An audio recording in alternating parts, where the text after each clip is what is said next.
So, Tom Torbjornsen here, and we're talking, you know, the internet has become a very, very large part of car sales. And I came here to Town Hyundai to talk to Mike Lindstrom, the internet sales manager here. Mike. Yes, Tom, nice to meet you. Good to have you on the show.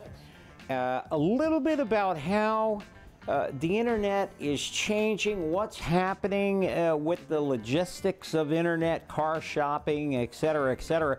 You know, I thought that would be kind of an interesting piece to do on the show today. Absolutely. So, you know, talk to me a little bit about that. Well, Tom, you know, the interesting thing about shopping online as a customer is, you know, two separate generations are currently shopping for cars. You've got the baby boomers and Generation X in one column, and you've got Generation Y in the other column. Generation X and the baby boomers are anybody who's born before 1984.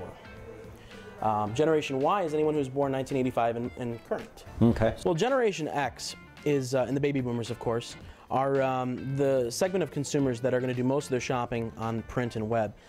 Advertising and web design is primarily the biggest aspect of their research when it comes to vehicle research itself. Got it. Dealer research also happens on online and email and telephone. So they might talk to some friends, but mostly they're going to look online for reviews. Okay. Then they'll move to vehicle selection, which is actually in the dealership. They'll come to the dealership, they'll drive the cars, they'll find the car they like, and then they'll choose the vehicle. And then the last one, of course, is the dealer selection.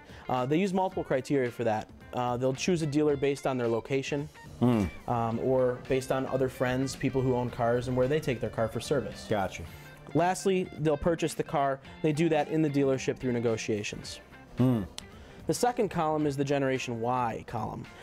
Generation Y will do all their vehicle research online, and they use social media like Facebook.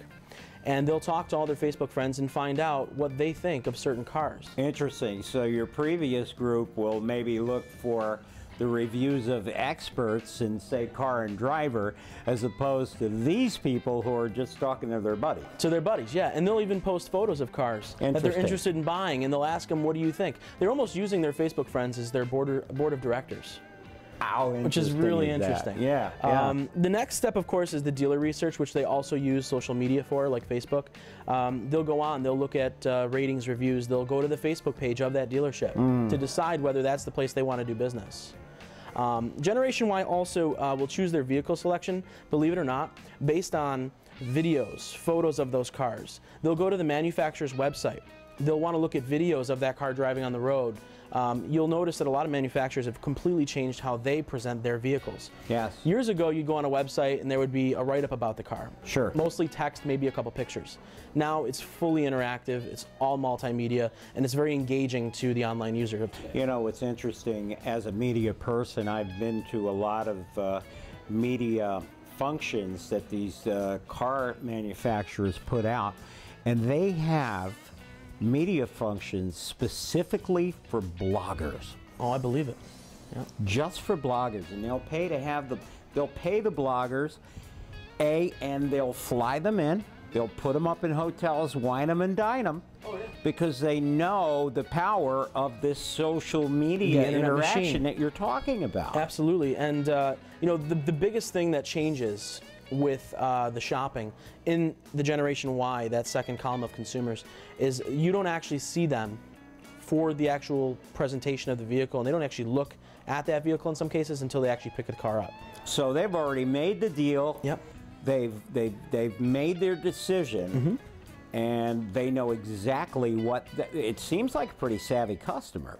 Very savvy, and what's interesting about it is when we as a dealership deal with customers like that, it's very important that when we get these lead inquiries, we call them lead requests, people looking at a car online, and it forwards up and they let us know what they were looking at and what they're interested in. And in some cases, that customer will even put notes into the inquiry to let us know exactly what they want. And it's our job to respond within an hour of receiving that first request, and then maintaining a relationship with the consumer over the internet so that we can eventually sell them a car. Outstanding. Well, Mike, it's been a pleasure coming out here and getting some insights into this. And just so you know, ladies and gentlemen, we're going to follow this up next week with another show, and Mike is going to go over with us how to protect yourself online as a consumer when you're shopping. So don't miss next week. I'm Tom Torbjornsen on location at Town Hyundai with Mike Lindstrom's Internet Sales Manager.